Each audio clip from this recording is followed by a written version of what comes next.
ወአለይኩም ሰላም። ጓደኛዬ መስለም ፈልጋለሁ ብላኝ ነበረ። እሺ አብራሽ አለች? አለች። እሺ ታናግረኝ። አሰላሙ አለይኩም። ወአለይኩም ሰላም። የሆነ ጥያቄ ጠይቅህ ነበረ። እሺ ጥያቄሽ ምንድነው? ጥያቄ ታውቃለህ፣ ጓደኛዬ ሙስሊም ነውና እና ታውቃለህ፣ ሁለት ሃይማኖት አንድ ቤት ውስጥ መቼም አይሆንማ። እሺ እና እሱ ደግሞ እስቲ ስለ ሃይማኖትክ አስረዳኝ እንዴት ነው ስል ከኔ ሳይሆን ከሌላ ሰው ተረድተሽ ወደ እኔ እንደመጪ ነው የምፈልገው፣ ለሱ ብለሽ ነው ብለሽ እንድትመጪ አልፈልግም ማለት አይደለም። እሺ እና ይሄን ነገር ደግሞ ተረድቼ ቢሆን ስለ እሺ አዳምጪ። ስለስልምና ላስረዳሽ አዳምጪ። ኢስላም አምላክ ለሰው ዘር ሁሉ በነቢያቶች በኩል የደነገገው ብቸኛው መለኮታዊ ሃይማኖት ነው። አምላክ አላህ ይህን ሲናገር ምን አለ? ኢነ ዲነ ዒንደ ላሂ ልኢስላም፣ ከእኔ ከአምላካችሁ ከአላህ ዘንድ ቀጥተኛው ሃይማኖት እስልምና ሃይማኖት ነው እያለ ይናገራል። በሌላ ቦታ ላይ ወረዲቱ ለኩም ልኢስላም ዲና ይላል። እስልምናን ሃይማኖት ብቻ ወደድኩላችሁ እያለ ይናገራል። በሌላ ቦታ ላይ አምላክ አላህ ስብሓነሁ ወተዓላ ሸረዐ ለኩም ምን ዲን ማ ወሳ ብሂ ኑሐን ወለዚ አውሐይና ኢለይክ ወማ ወሰይና ብሂ ኢብራሂም ወሙሳ ወዒሳ ይላል። እነሆ ይህን ሃይማኖት እኔ ደነገግኩላችሁ ከዚህ በፊት አብርሃምን፣ ሙሴን፣ መሲሁን አዝዤባቸው የነበረውን እያለ ይናገራል። ስለዚህ ለቀደሙት ነቢያቶች ሁሉ አምላክ አላህ ስብሓነሁ ወተዓላ ደንግጎላቸው የነበረው ሃይማኖት ኢስላም እንደሆነ ይነግረናል ማለት ነው። ከዚህ በመቀጠል ደግሞ ነቢያቶች ሁሉ እስልምናን እንደሰበኩ እናገኛለን። ነቢያችን ያዕቁብ ዓለይሂ ሰላም እርሳቸው ምን አሉ ሲናገሩ ወያዕቁብ ያ በነየ ኢነላህ አስጠፋ ለኩም ዲነ ፈላ ተሙቱነ ኢላ ወአንቱም ሙስሊሙን፣ ልጆቼ ሆይ እነሆ አምላክ አላህ አንድ ሃይማኖትን መርጦላቸዋል፣ እሱ እስልምና ነው። አደራ ልጆቼ ሙስሊሞች ሆናችሁ እንጂ አትሙቱ አላቸው እያለ ይናገራል።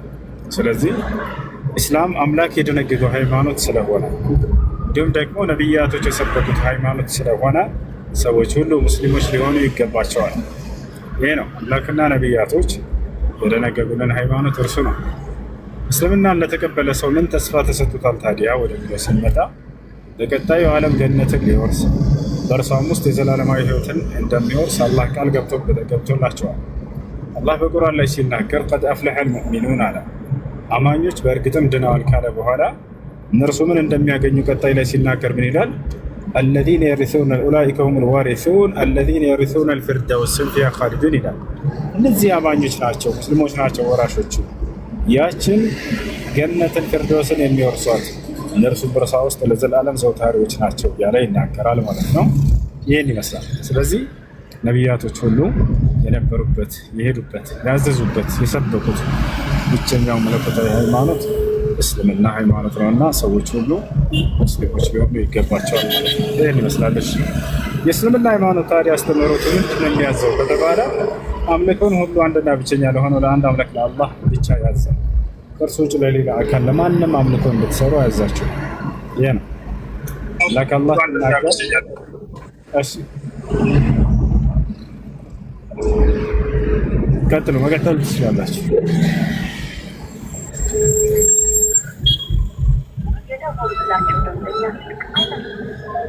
እሺ ጥያቄ ያለው ካለ ይቀጥል። ምን አልከኝ? ከላይ ገብታለች። ሻዳው ይቅደሙ። መርሐባ።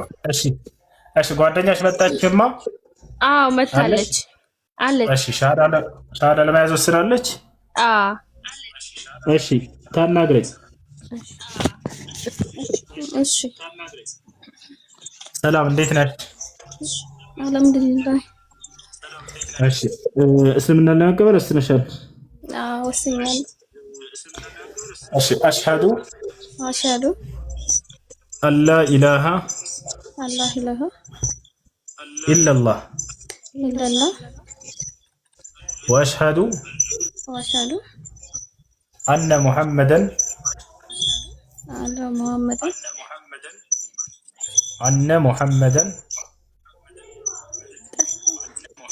እንዴት ገውት አነ ሙሐመድ ረሱሉላህ መርሐባ ከዚህ በኋላ መስለሻል አሁን ያልሽው ቃል ከአላህ ሌላ አምላክ የለም ብዬ መሰክራለሁ ሙሐመድም የአላህ መልእክተኛ ናቸው ብዬ መሰክራለሁ ማለት ነው። ስለ ሶላት አስተጋገር በመማር ሶላት መስገድን ትጀምራለሽ። ኢስላማዊ ትምህርቶችን ተከታታይ ሻር ወሰድ ስምሽ ማን ነበር መጀመሪያ? ወርቄ። እሺ መቀየር ካልፈለግሽ ስሙ ችግር የለበትም። መቀየር የምትፈልጊ ከሆነ ደግሞ ኢክራም ብለንሻል። ኢክራም እሺ ወደሽዋል ወይንስ እንቀይርልሽ? ኧረ ወድጄዋለሁ። መልካም እሺ መርሐባ። እሺ ፍለጋ ወደ መካ ሂደው ነብያቶች ሀጅ እንዳደር ምን አልሽኝ? አንድ ጥያቄ እንትን የፀጉር ቀለም ይቻላል? ከማጥቆሪያ ውጭ ችግር የለውም። ማጥቆሪያ ነው የተከለከለው። ማጥቆሪያ ነው የተከለከለው። ሌላ ችግር የለውም። ነብያችን ሰለላሁ ዐለይሂ ወሰለም ሌላ ከለር ችግር የለውም።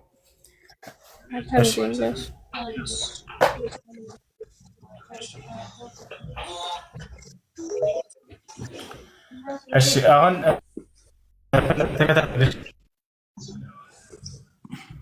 ከኔ ጋር ነው ፍለጋ? አዎ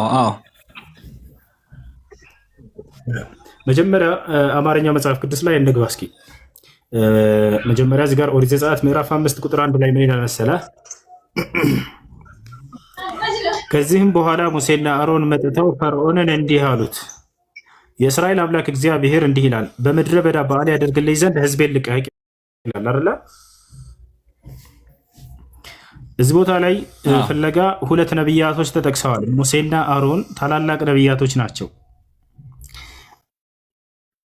ነብያቶች ወደ ፈርዖን ጋር መጥተው ይላል። ፈርዖን የት ነበር? ግብፅ ሀገር ላይ ነው። ለምንድን ነው እሱን እያስፈቀዱት ያሉት እስራኤላውያን እንዲለቅ ከተባለ እስራኤላውያን ዛኔ ግብፅ ሀገር ላይ በፈርዖን ትእዛዝ ስር ስለሚኖሩ ነው። ስለዚህ ምን አሉት? የእስራኤል አምላክ እግዚአብሔር ምን ይላል? በምድረ በዳ በዓል ያደርግልኝ ዘንድ ሕዝቤን ልቀቅ። ለመሆኑ ወደ መካ ሂደው ሀጅ እንዳደርጉ ሕዝቤን ልቀቅ ነው ያለው ወይንስ በዓል እንዲያደርጉ በምድረ በዳ ሕዝቤን ልቀቅ ነው ያለው? ይህን አሁን ቀጥታ ወዴት እንሄዳለን? ይህንኑ ምዕራፍና ቁጥር ይዘን መጽሐፍ ቅዱስ መጀመሪያ የተጻፈበት በዕብራይስጥ ቋንቋ ወደነበረው ወደ ዕብራይስጡ ቀጥታ እንሄዳለን። ከዛ ቀጥታ እዛው ምንም ሳንጨምር ሳንቀንስ ወደ አማርኛ ቀይረን እናየዋለን። እስኪ ኦሪት ዘጸአት ምዕራፍ 5 ቁጥር 1 ዕብራይስጡ ምን ይላል? ለመሆኑ በዓል እንዲያደርጉ ነው የታዘዙት ወይንስ ወደ መካ ሄዳችሁ ሀጅ ያደርጉ ነው የተባሉት? አሁን ቀጥታ ዕብራይስጥ ላይ እንሄድ። ያውና ባይብል ሀብ እዚህ ጋር ከኦሪት ዘፍጥረት እስከ ራዕይ ናቸው። ያው ኦሪት ዘፍጥረት ያው መጨረሻው ራዕይ። ስለዚህ አሁን የአሁኑን ምዕራፍና ቁጥር ቀጥታ እናስቀምጠው እና በዕብራይስጥ ሄደን ወደ አማርኛ እንቀይረዋለን። ኦሪት ዘጸአት ስንት ነበር? ምዕራፍ 5 ላይ ነው። ምዕራፍ 5 ከቁጥር 1 ላይ እናየዋለን። ወደ አማርኛ እንቀይረዋለን።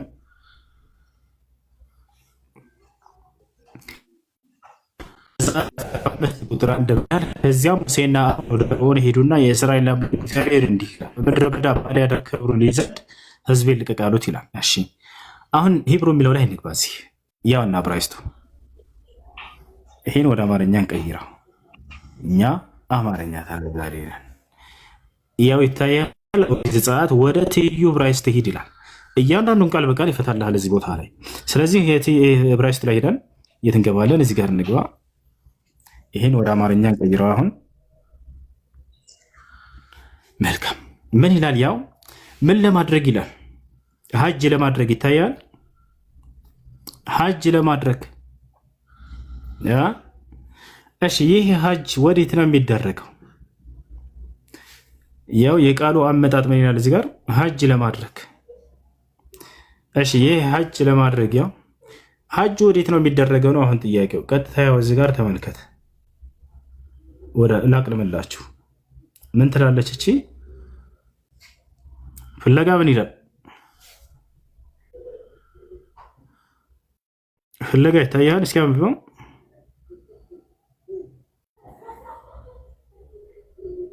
ይሰማል? ልጆች ትስማን ከላሚ ወላ ይሰማል? ይሰማል። مرحبا ፍለጋ ይህ አይደለ ምን ይላል ዕብራይስጥ ወደ ሄደው መካ ሐጅ ለማድረግ ወደ መካ ሐጅ ማድረግ ብሎ ነው ያስቀመጠው። ወደ መካ ሐጅ ማድረግ ይሄ ይገኛል። ወደ መካ ሐጅ ለማድረግ ወደ መካ ሐጅ ማድረግ ይላል። ስለዚህ የታዘዙት ምን ነበር? ፈርዖን ጋር ሄደው ሙሴና አሮን እስራኤል ህዝብን ልቀቅ፣ ወደ መካ ወስደን ሐጅ እናስደረጋቸው የሚል ትእዛዝ ነበረ።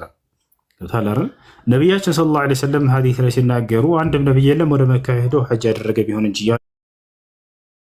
ይናገራሉ። እንደተቀናይ ይሄን ይመስላል። አሁን ደግሞ ምን እናያለን? ሐጅን የሚያደርጉ ሰዎች ብፁዓን ናቸው ይላል። እሱን ደግሞ ማን ነበር ቅድም የጠየቀው? ዳዊት ሐጅ እንዳደረገ ነው። እዚያ ቦታ ላይ ሐጅን የሚያደርጉ ብፁዓን ናቸው ተብሎ ተቀምጧል ማለት ነው። እሺ ማንኛውም ጥያቄ ካለ መቀጠል ይችላል። እሱ አሁንም ከላይ ሻሃዳ ብሎ የገባ ሰው አለ። እሺ ከላይ ሻሃዳ ያልከው ልጅ የተነሳ ሻሃዳ አይደለም ብራዘር። ልጅቷ አሁን ሻሃዳ ያዘችው ሙስሊም መጀመሪያ ሙስሊም ነበረች። አትዋሽ። ለምን ተዋሻለህ? ልጅቷን አቃተ። ኦኬ አሁን ለምን አረዳችሁት? ምን አገባችሁ? እንዲህ አይነት ሰዎችን በጣም ነው የምፈልጋቸው። ምክንያቱም ከፊቴ መናገር አልቻሉም መምህሮቻቸው ሳይቀሩ፣ ግን ቪዲዮ እየተከታተሉ እየቆረጡ ሁሴን ሙስሊሞችን ነው ሻሃዳ የሚይዘው። ከፊቴ መናገር አትችሉም። ከኋላቸው የሚናገር ሰው ሁልጊዜ ከኋላቸው ነው፣ ከፊታቸው መቆም አይችልም። ለማንኛውም ልጅቷ ሙስሊም ነች ወይ? የአካውንቲቱ ባለቤት አዎ ሙስሊም ነች። ሙስሊም ነች። ግን ስትገባ ጊዜ አልነበርክም አንተ ክርስቲያኑ ልጅ። ምን አለች እርሷ? እኔ ሙስሊም ነኝ፣ ጓደኛዬ ግን ክርስቲያን ነች። እርሷ ጥያቄ አላት፣ ጥያቄዋን ጠይቃ መስለም ትፈልጋለች አለች። ይሄ ነው ገዛች አለ። ብዙ ጊዜ ክርስቲያን ልጆች መግባት አይፈልጉም በራሳቸው አካውንት፣ ምክንያቱም እናንተ ትገሏቸዋላችሁ። ያውቋቸው ከዚህ በፊት ብዙ ክርስቲያኖች እንደገደሉ መጥተው እዚህ ተናግረዋል። እንደተገደሉ ጓደኛዬን ገደሉብኝ ክርስቲያን ቤተሰቦቿ ብላ የተናገረች ልጅ አታስታውሱ? ፈሩ። በቃ እናንተ ከላይ ያውቃችሁ ፍቅር ምናምን እያሉ ይሰብኳችኋል። እርግጠኛ ላይ ግን በጎጃም በጎንደር አካባቢ አንዲት ክርስቲያን ልጅ ሙስሊም ብትሆን ትገሏታላችሁ። ይሄ በተግባር በተጨባጭ ያየነው ነገር ነው። ስለዚህ በሙስሊም ጓደኞቻቸው መጥተው ይሳልማሉ። እናንተ ይሄን ቪዲዮ እየሰራችሁ እየቆረጣችሁ ተደብቃችሁ ከነመምህሮቻችሁ ሁሴን በውሸት አሰለመ ስላላችሁ እኔ ወደ ኋላ ምን መስሏችሁ? ኧረ በፈጣሪ አታውቁኝ። ወላሂ ላዚ እኔ ቲክቶክ አፕሊኬሽኑ ሲመጣ ጀምሬያለሁኝ እዚህ። ከዚያ በኋላ ሁላችሁ የመጣችሁት የፈለገ ፕሮፓጋንዳ በተሰሩ እኔ ጉዳይ አይደለም። መስሚያ ጥጥ ነው። እኔ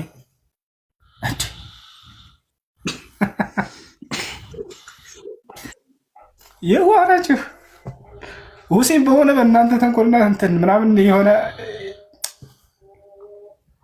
አታውቁኝ ማለት ነው። ወላሂ ላዚ የዓለም ሰው ከበስተጀርባ ጣጣ የሌለ ሰው ጉዳይ አይደለም። እኔ ምለውስ ባላችሁ ሙሉ ቪዲዮ ብትሰሩ ድራማ ላይ ያላችሁ እኔ መስሚያ ጥጥ ነው ምንም ማለት አይደለም። ለኔ የኔ ዓላማ ምንድነው? እውነትን የነብያትን መንገድ መግለጽና ማስረዳት ነው። አይደለ? ለካ ተደብቃችሁ እየተከታተላችሁ ቪዲዮ እየቆረጣችሁ ይዛችሁ እየሄዳችሁ እንዴታቸውን ታወጣላችሁ። በዛ አላህ ይመስገን። ያኛም ጥያቄ ያለው ክርስቲያን ካለ መግባት ይችላል።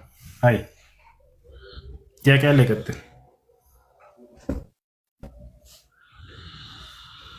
እሺ ለማንኛውም ቅድም ምን ብዬው ነበር? ፈለገኝ ያው እኔ በመለስክልኝ መጠን ባይገባኝም አመሰግናለሁ። እንደው ባይገባኝም እቺን ብቻ ላሳየሽ አገባ ግን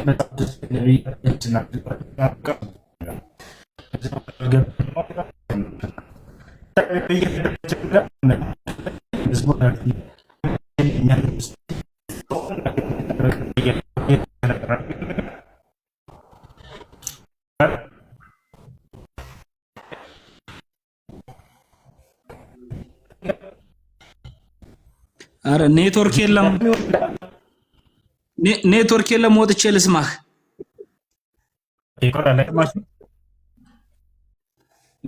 ብዬ ነበር የሚያደርጉ ሰዎች ዋናቸው ቃል ጻፍ ቅዱስ ላይ ብዬ ነበር አለ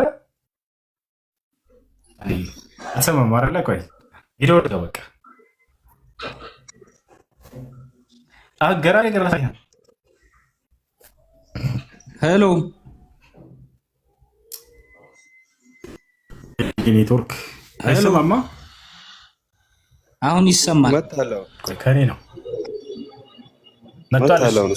ቅድምም ብዬ ነበር ሀጅን የሚያደርጉ ሰዎች ብፁዓን ናቸው ይላል መጽሐፍ ቅዱስ ላይ ብዬ ነበር አይደለ? ፍለጋ አዎ አሁን እሱን ላሳየህና ከፈለክ መሄድ ይቻላል። እሺ መልካም።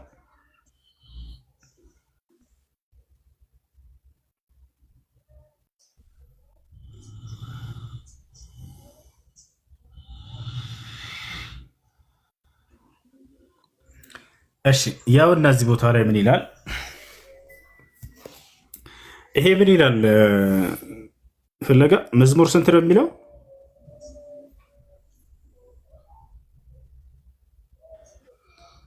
ይታያል 84:5 መዝሙር 84:5 ተመልከት። ወረድ ብለን እስኪ ጋር ወረድ ብለን እንመልከተው።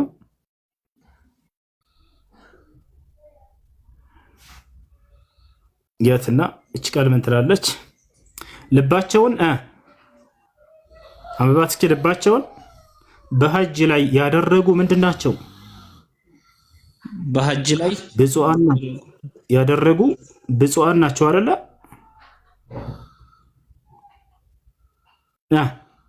ልባቸውን በሐጅ ላይ ያደረጉ ብፁዓን ናቸው ይላል። ያው ስለዚህ ወረድ ብለን እዚሁም ላይ ያው ልባቸውን በሐጅ ላይ የሆነ የተባረኩ ናቸው ይላል አላህ። ልባቸውን በሐጅ ላይ ያደረጉ ምንድናቸው? የተባረኩ ናቸው። እዚህ ጋር እኔ ከያዝኩት መጽሐፍ ቅዱስ ላይ መዝሙር 84 ቁጥር 5 ላይ እንደዚህ አይልም። አንቺ መጽሐፈ ላይ አማርኛው ኢትዮጵያ የተረጎሙላቸው ላይ ሐጅን ያደረጉ ብፁዓን ናቸው ብሎ እንዲተረጉሙልህ ጠብቀህ ነበር። ይሄማ ሰለሙ ማለት እኮ ነው። እሺ የአይሁዶች ባይብል ላይ የአይሁዶች ኦሪት ላይ ለምን የለም? አለ ያው እሱን እኮ ነው። ይሄን እኮ ነው ዕብራይስጡን እኮ ነው ቀጥታ ወደ አማርኛ የቀየርኩልህ። አረበኛ እንዳውም ከፍቼ በአረበኛውን ባሳይህ ቃል በቃል ምን እንደሚል ተመልከቱ። ጉድ ተመልከቱ። ወላሂ ምን እንደሚል ያው ጡባ ሊመን ቁወቱሁም ፊክ፣ ኃይላቸው በአንተ ላይ የሆኑ ምንኛ የተባረኩ ናቸው ይላል። ወቁሉቡሁም ሙተጅሃ ኢለል ሐጅ፣ ልባቸው ወደ ሐጅ የዞረች ምንኛ የተባረኩ ብፁዓን ናቸው ይላል። ያው የአረበኛ መጽሐፍ ቅዱስ ያው መዝሙር 84:5 እዛ ወደ አረበኛ ስቀይረው ማለት ነው።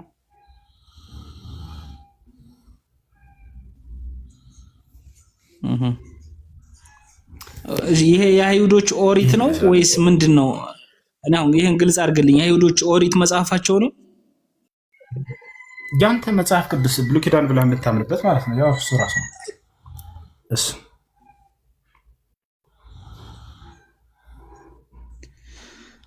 እሺ ድጋሚ እገባለሁ። አይ መርሐባ።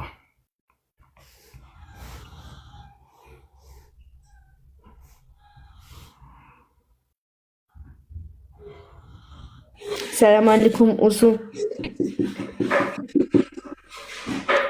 ወአለይኩም ሰላም ወራህመቱላሂ ወበረካቱ። ማሜኒ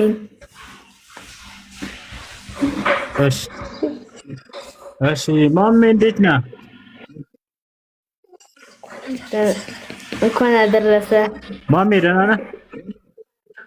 እንኳን አብሮ አደረሰ ለረመዳን። ደህና ነህ? ሰላም ነው? ሰላም ነው።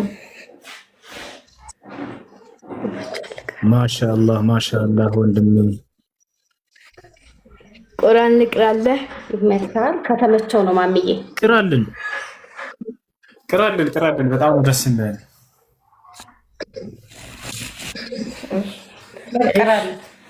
ቆንጆ አርጋሽ አባ أعوذ بالله من الشيطان الرجيم بسم الله الرحمن الرحيم والصافات صفا والزاجرات زجرا فالتاليات ذكرا إن إلهكم لواحد رب السماوات والأرض وما بينهما ورب المشارق إنا زينا السماء الدنيا بزينة الكواكب وحفظا وحفظا من كل شيطان مارج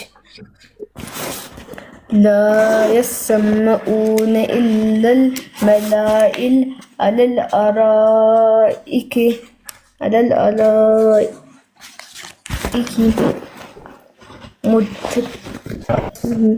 من كل جانب دحورا ولهم عذاب واصب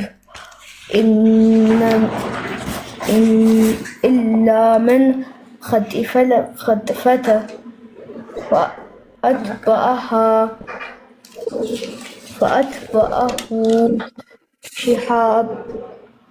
فأتبعه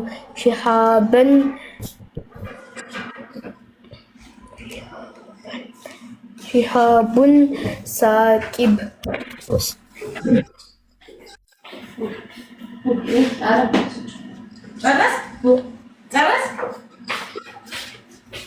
Let's go. MashaAllah.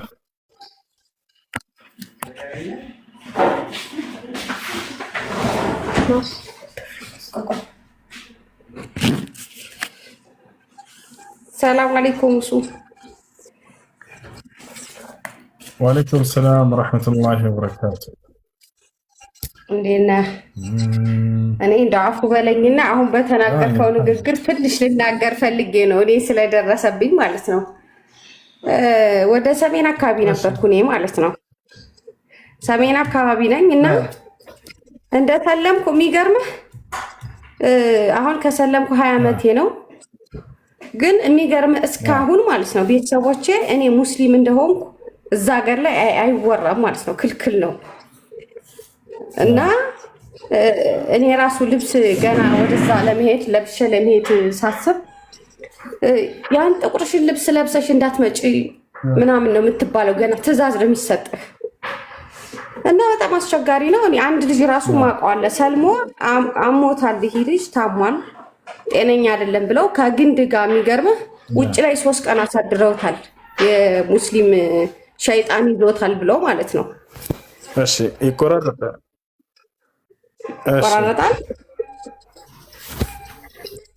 አሁን ይሰማል። ቀጥል። ይሰማል።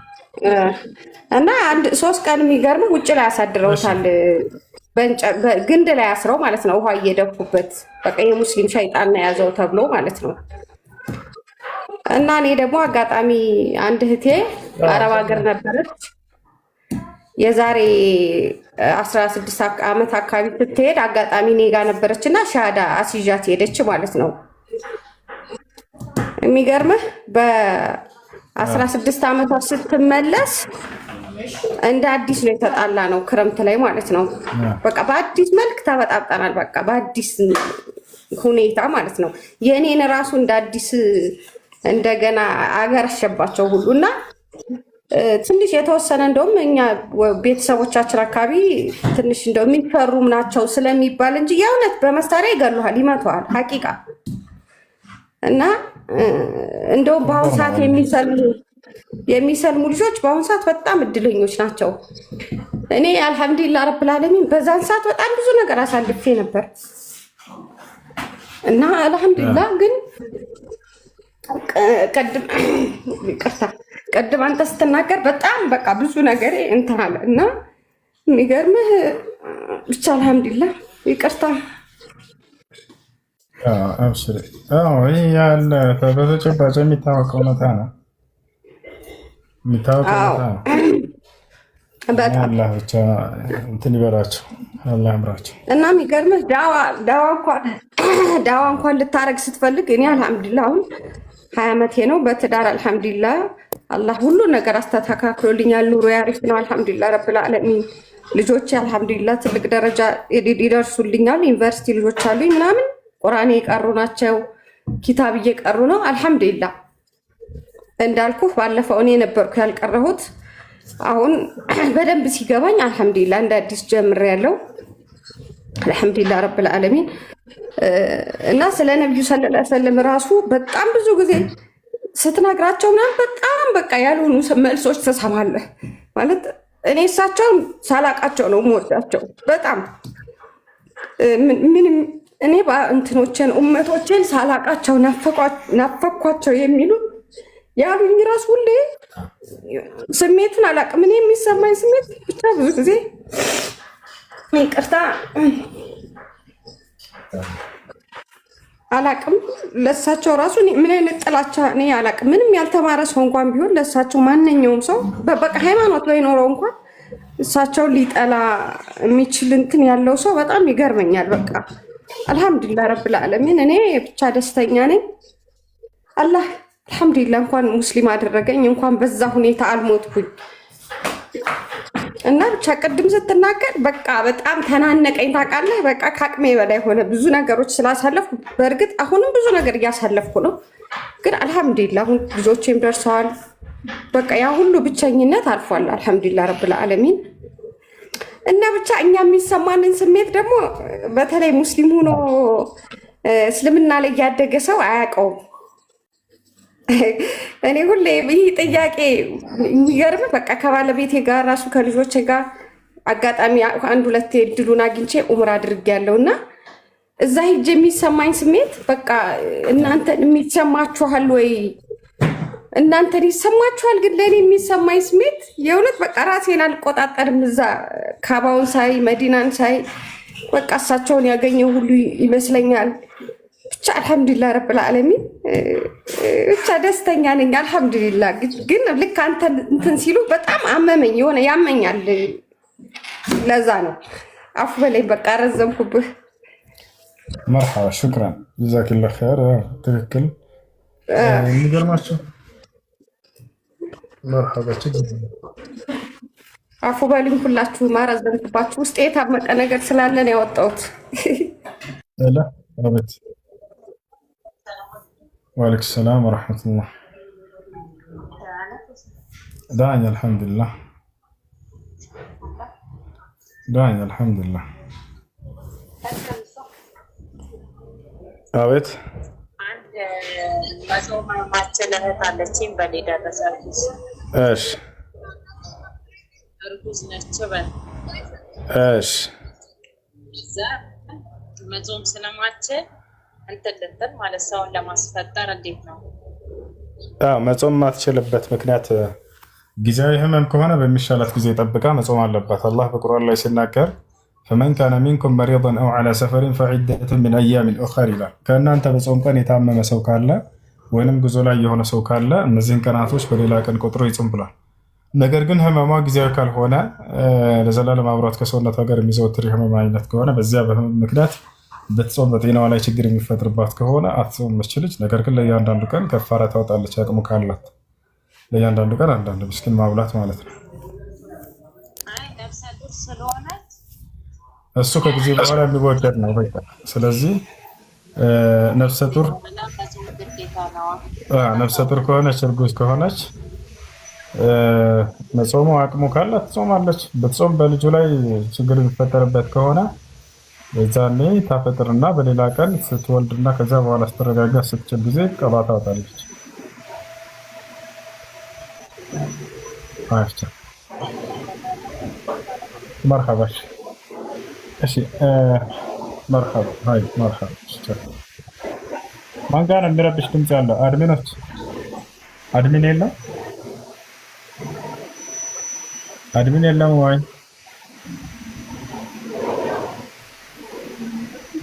አለ ነው ወጣለች ይረብሻል። ዛውሩ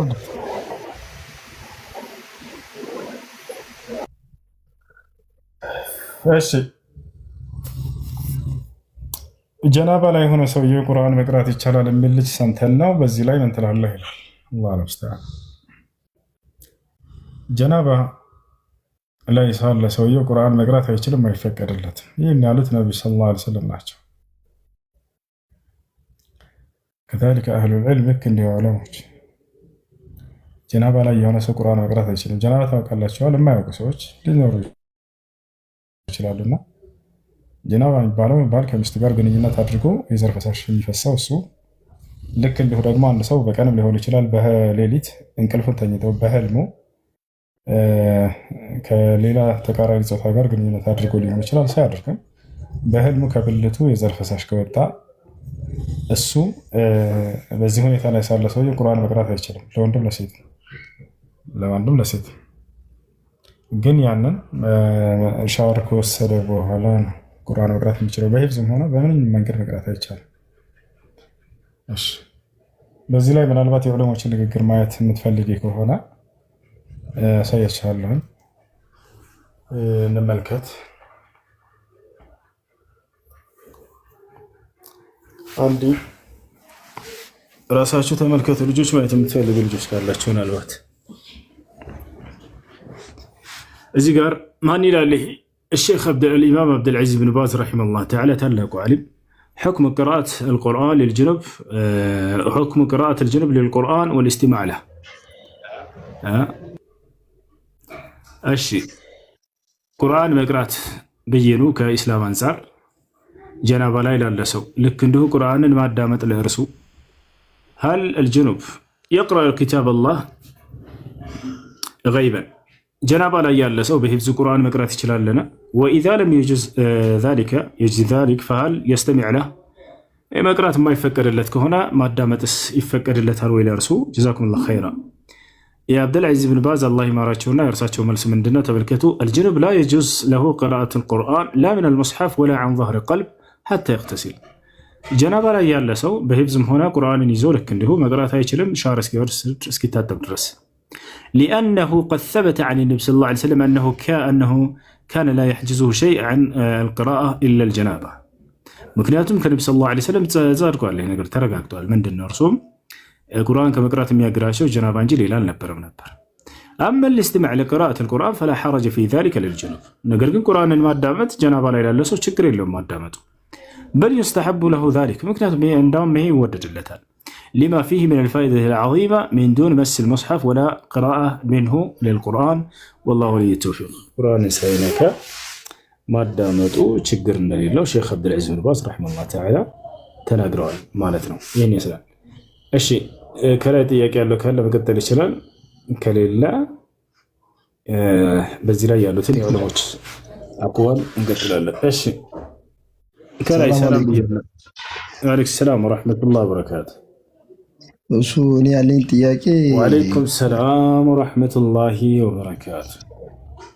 ያለኝ ጥያቄ የሆነ ከሸሪዓ ባንክ ጋር የተያዘ ነገር ነው። እንዴት ነው የነሱ አሰራር? የሆነ እቃ ሲገዙ ዋጋቸውን ይጨምሩና እዛ ላይ አንተ የሆነ መኪና አሁን ለምሳሌ መኪና መግዛት ከፈለክ ዋጋውን ይጨምሩበትና ከዛ አንተ ያንን ትከፍላለህ። በሸሪዓ አንፃር እንዴት ይታያል? እሺ ወደ እሱ እንመጣለን። አንድ ጊዜ እዚህ ጋር ልጨርስላችሁ። ያውና ጀናባ ላይ ሆኖ መቅራት ተመልከቱ። أولا ذهب عامة الفقهاء من المذاهب الأربعة أردتم من مذهب بالبيتوش التقال أبزاني وشي اللي كونتوش اندالله وغيرهم إلى تحريم قراءة القرآن على الجنب. جناب لا إله إلا سو أردتم من مذهب بالبيتوش حرام نبلون المياه ولو من غير مس المصحف قرآن سايلك أبي هنا من كون بهفز بيون. قال الترمذي رحمه الله تعالى إمام الترمذي من هالو وهو قول أكثر أهل العلم من أصحاب النبي صلى الله عليه وسلم والتابعين. كالنبي صلى الله عليه وسلم صحابه كتابعين عندهم بزهن وعلم مشركين ومن بعدهم كان رسول الله مثل سفيان الثوري وابن المبارك عبد الله بن المبارك والشافعي وأحمد وإسحاق بن راهويه وغيرهم. قال شيخ الإسلام ابن تيمية رحمه الله تعالى ابن تيمية مناله فإن الأئمة الأربعة متفقون على منعه من ذلك. أردتم أئمة وجه يفقه مذهب بالبيتوች ሁላቸውም ተስማምተዋል። ቁርአንን መቅራት የተከለከለ እንደሆነ ይሄ በመከልከሉ ላይ ተስማምተዋል። ጀናባ ላይ የሆነ ሰው الإمام الكسائي رحمه الله تعالى من قال ولا يباح للجنب قراءة القرآن عند عامة العلماء. أتكالي كعلماء استند جناب لا إله إلا الله هي القرآن مقرأة هيفكر اللتن هنا يا رتوي موش أقول الشيخ عبد العزيز بن باز وكذلك الشيخ الإسلام ابن تيمية عليه لجمع قومات. أشي تياكي يالله من نبر يالكو تياكي. وعليكم السلام ورحمة الله وبركاته. مبارك جميعا لازم نبر يقبوت لك ملسا لنيال جزاك الله خير. መርሐባ ሁሱ ጥያቄ ልድገምልህ። እሺ እና ስለ ሸሪዓ ባንክ የሚባለው ልጠይቅ ነው። የሆነ እቃ ይገዙልሃል፣ ዋጋ ይጨምሩበታል እና ያን ትከፍላለህ። ያ ስለሽ በሸሪዓ በኩል እንዴት ይታያል?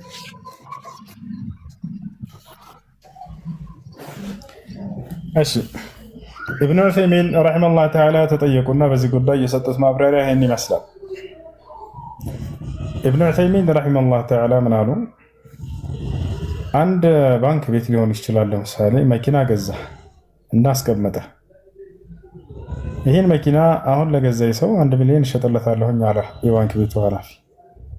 ባንክ ቤቱ ከዓመት በኋላ ከሆነ ግን 1,500,000 እሸጥለታለሁኝ አለ ያንን መኪና። በዚህ ጊዜ ከዓመት በኋላ ያለውን ነው የምፈልገው ብሎ ሰውየው 1,500,000 ሚሊዮን ቢወስድ ችግር የለውም። ይሄ ወለድ አይሆንም ወይ እንዳንል፣ ይሄ ወለድ በተመሳሳይ ነገር ሲሆን ጊዜ ነው። ይሄ ግን ምንድነው አሉ ኢብኑ ዑሰይሚን هذا بيع وشراء አሉ። ይህ መግዛትና መሸጥ እንጂ ከወለድ ጋር የሚያገናኘው ነገር የለም ማለት ተስማምቶ ሰውየው የሚገዛው የሆነ ግብይት ነው።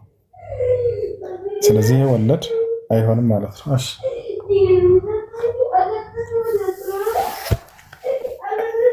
እሺ ጥያቄ ልቀጥል ወያኩ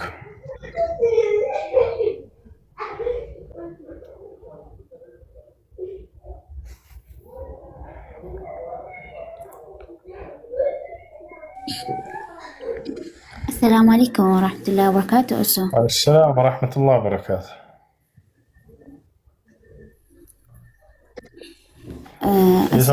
እኔ ልጠይቅ ሁለት ጥያቄ ያለኝ ጥያቄ ረመዳን ሙባረክ በመጀመሪያ ኢንሻአላህ።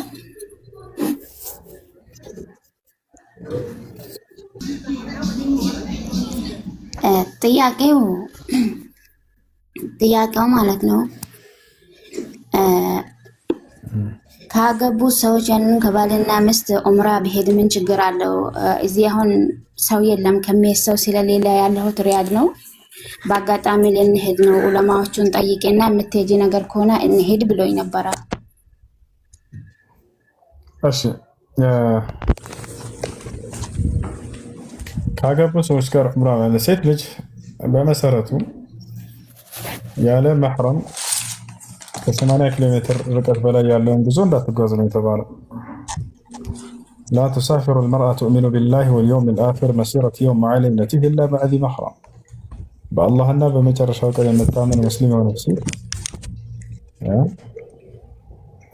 ያለ ዘመድ ብቻዋን ልትጓዝ አትችልም ብለው ተናግረዋል። ስለዚህ ባልና ሚስት ስለሆኑ ከእነርሱ ጋር መሄድ ይቻላል ወይ? አይቻልም። ከ80 ኪሎ ሜትር በላይ ሩቅ ነው አይደል ያለሽበት ቦታ ለመካ ከ80 ኪሎ ሜትር በላይ ሪያድና መኪም በስ ከሆነ አይቻልም። በጣም ይርቃል። ከ80 ኪሎ ሜትር በላይ ነው አይቻልም። እሺ طيب ሁለተኛው ጥያቄ ደግሞ ማለት ነው ለምሳሌ አሁን እኔ በሚሰራው ብር ለባለቤቴ ሰነግረው ሰደቃ ቢያወጣ ይሄ ችግር አለ ወይ? ላዚም እሱ መናገር አለብኝ ወይ? የራስሽ ገንዘብ እስከሆነ ድረስ ማስፈቀድ አይጠበቅብሽም። ከሱ ገንዘብ አንስተሽ ሰደቃ ለመስጠት ግን ማስፈቀድ አለብሽ። በጣም ብዙ ገንዘብ ከሆነ ጥቂት ከሆነ አታስፈቅጂውም። ከሱ ገንዘብ ቢሆንም ለምሳሌ ከተባለ ለምሳሌ ሴት ልጅ ባሏ ቤት አብራ እየኖረች እያለች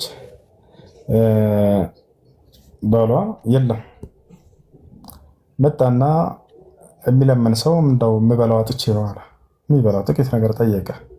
ይህን ነገር ከባሏ ማስፈቀድ አለባት ወይ? ላ አይጠበቅባትም። አንስታ መስጠት ትችላለች። ልክ እንደው ትራንስፖርት አጣ የለም ሰውየው ደሃ ነው ብሏል። ትንሽ ብር ነው የሰውየው የጠየቀው። ባል ቢያውቅ ያንን የሚቆጣበት የገንዘብ አይነት አይደለም። ከዚያ በኋላ የትራንስፖርት ጠየቀ ሰው፣ ባልየው የለም በቤት ውስጥ። በዛን ጊዜ ሚስት አንስታ ብትሰጥ ከባለ ፍቃድ ችግር አይኖረውም። ነገር ግን ከበድ ያለ ብር ከሆነ ባል ቢያውቅ ያንን ነገር የሚቆጣበት እና የሚቀየምበት አይነት ገንዘብ ከሆነ የዛኔ ማስፈቀድ ማሳወቅ አለባት። ከራሷ ገንዘብ ከሆነ ከራሷ ከሆነ አታሳውቅም። እሺ ጀዛከላሁ ኸይረን። مرحبا وياك. አለይኩም አለይኩም ሰላም። ጥያቄ ነበረኝ። ስለ ኡምራ ነው። ኡምራ ሂጄ ሶፋና መርዋ 7 ነው ያደረኩት እና እዚህ ተስመለስ ጓደኞችም አሉኝ። ግን ሰው 7 ጊዜ አይደረግም፣ በአንድ ገጥ 4 በአንድ ገጥ 3 ነው እንጂ አሉ። እውነት ነው። እሺ ታዲያ አንዱ እንደዚህ ስትጂ እና ስትመለሽ ጊዜ እንደ 2 ነው የሚቆጠረው። ስለዚህ ለምሳሌ ሶፋ ሄድና ሶፋ ወደ መርዋ ሲሄድ አንዴ 2 ብዬ መቁጠር እንደሱ ታየው ከፋራ ሲወጅና ብዙ ቀን ሄድኩት እና የለብሽም፣ ምንም የለብሽም። በስተት የተጨመረ ነው። ቀንሰሽ ቢሆን ነው የዛኔ ሄድራሽ ሙይ ትባያለሽ። ለጠቃላይ ይሄ ነው። ነሽዳ የሚሉ ሰዎች ከእውቀት ነፃ ናቸው። ነገሮች በነሽዳ ላይ ምን ይላሉ?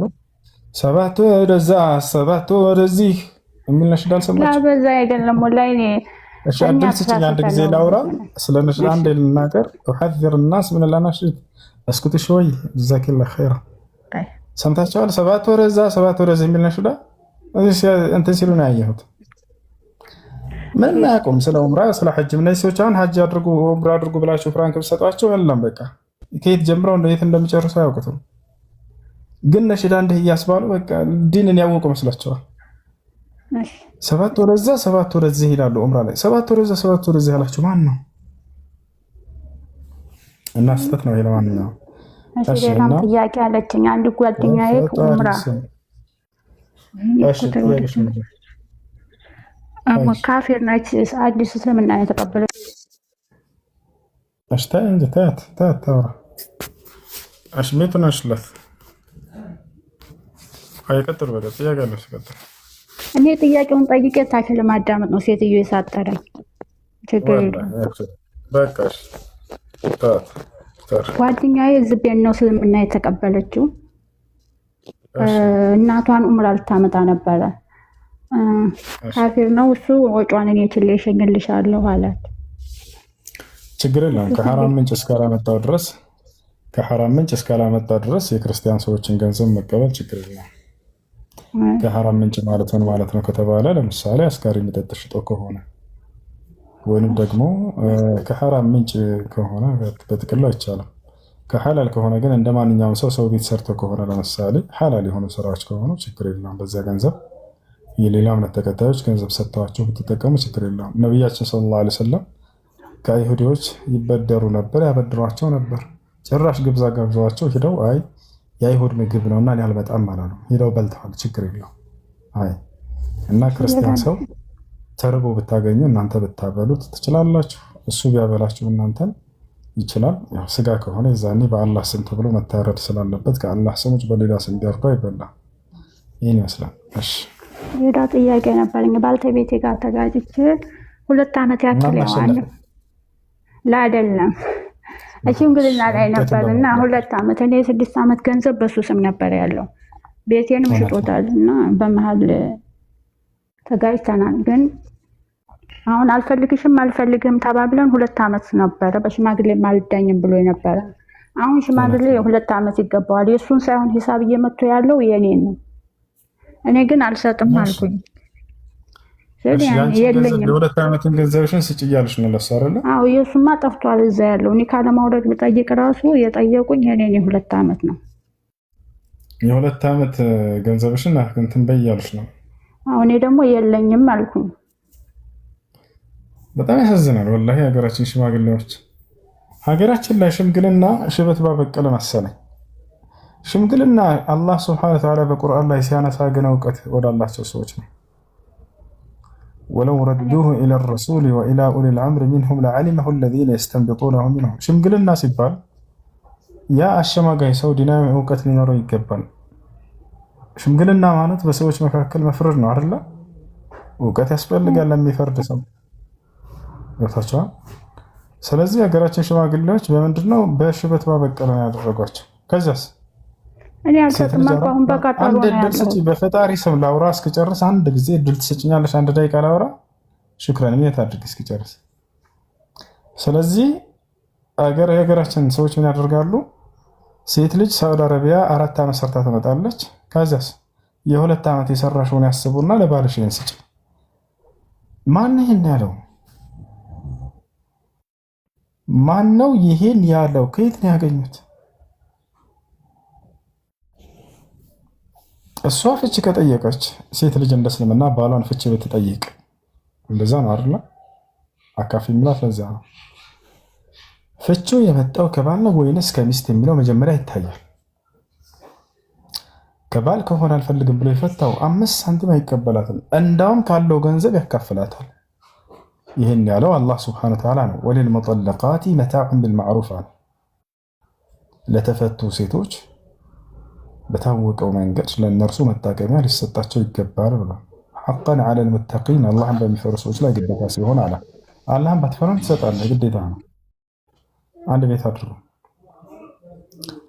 እሺ ፍቺው ከሷስ ከሆነ የመጣው ከሷ ከሆነ የመጣው ለምሳሌ አብረው እየኖሩ እያለ አሳማኝ የሆነ ምክንያት ካላት ምንም 5 ሳንቲም አትሰጠውም ማለት ነው።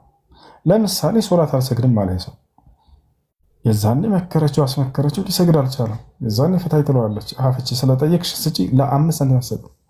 አሳማኝ በሆነ ምክንያት ከሆነ ፍቺ የጠየቀችው ሐቅ አላትና መብት አላት። ለምሳሌ ወይንም የማስተዳደር አቅሙ አልቻለም።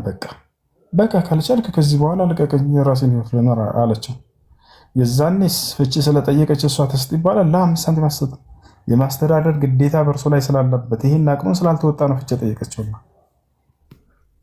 ነገር ግን ይህን ሰው በቃ ልወደው አልቻልኩም ማለች። ከጊዜ በኋላ እየኖሩ ያለምንም ምክንያት በቃ ከእርሱ ጋር ልኖር አልችልም። እሺ ይህ ሰው ያጎደለብሽ ነገር አለ?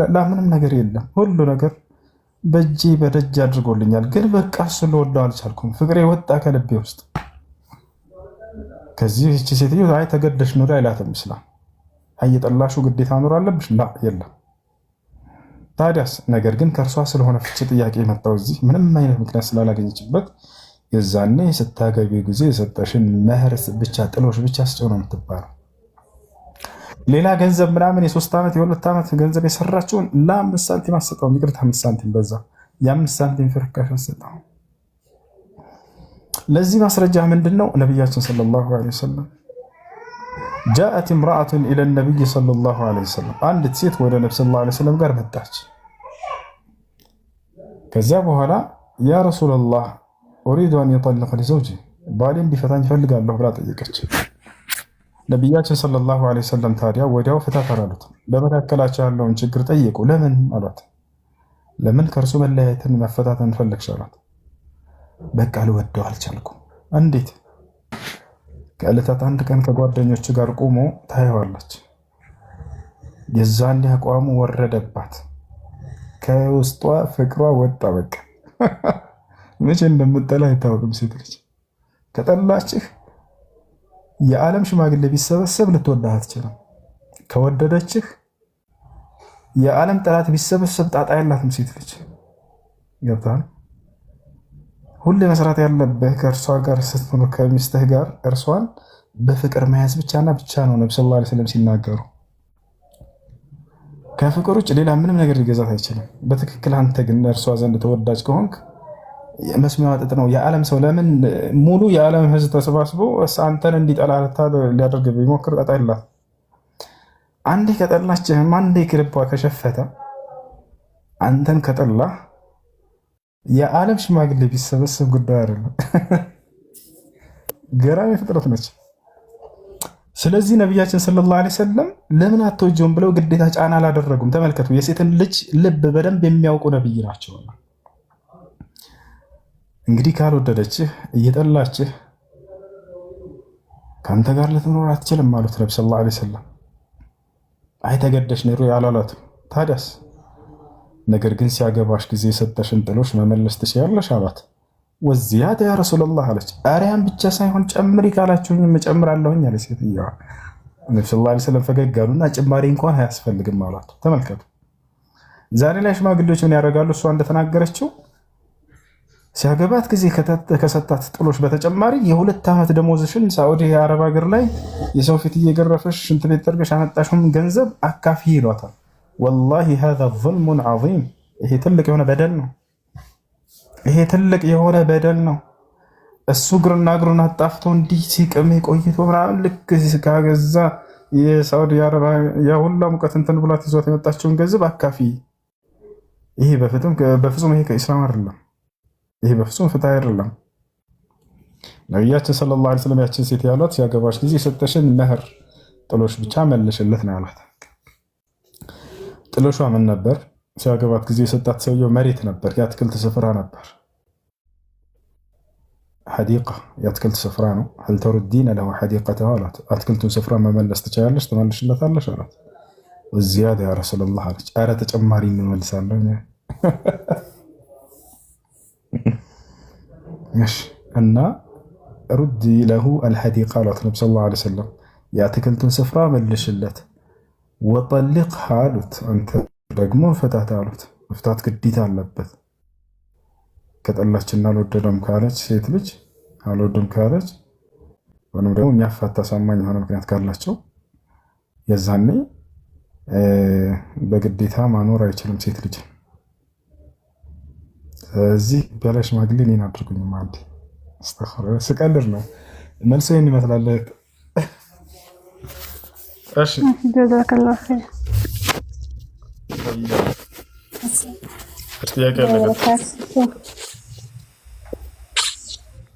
ሰላም ወራህመቱላሂ ወበረካቱ። በመጀመሪያ እንኳን አደረሳችሁ ሁላችሁም ለረመዳን ጾም። የኔ ጥያቄ አንድ ሴት ምን አልከኝ? እንኳን አደረሳችሁ ብለሽን መልሱን ሳንመልስ ወደ ገደለው ገባሽ። እንኳን አደረሳችሁ ብለሽ እንኳን አብሮ አደረሰን። አሁን ወደ ጥያቄ። እሺ አንድ ሴት ለራሷ ልትጌጥበት ገዛበታለሁ ብላ ያስቀመጠችው ብር ዘካ ይወጅብታል? ምን ገዛለሁ ብላ ያስቀመጠችው ብር የምትጌጥበት ማለት ለራሷ ማለት ነው። መጋጌጫ ጥሬ ብር ካለ ተቀረጠ የዘካ መጠኑ ንሳቡ የዘካበት ብር ከሆነ ዘካ አለበት። ዘካ አለበት። እሱን ብቻ ነው ወይስ ካለው ጋር ደምራ ነው? ማለት እገዛበታለሁ ያለችው ብር አመት ከሞላው ነው ወይስ ሙሉ ገንዘብ እንዳለ ኪሷ ያለው ሞዳያዋ ላይ ያስቀመጠችው ገንዘብ ካለ በጉፍታ ጥቅልላ ያስቀመጠችው 10 ብር ካለ እሱ ሳይቀር ሁሉም ይደመራል።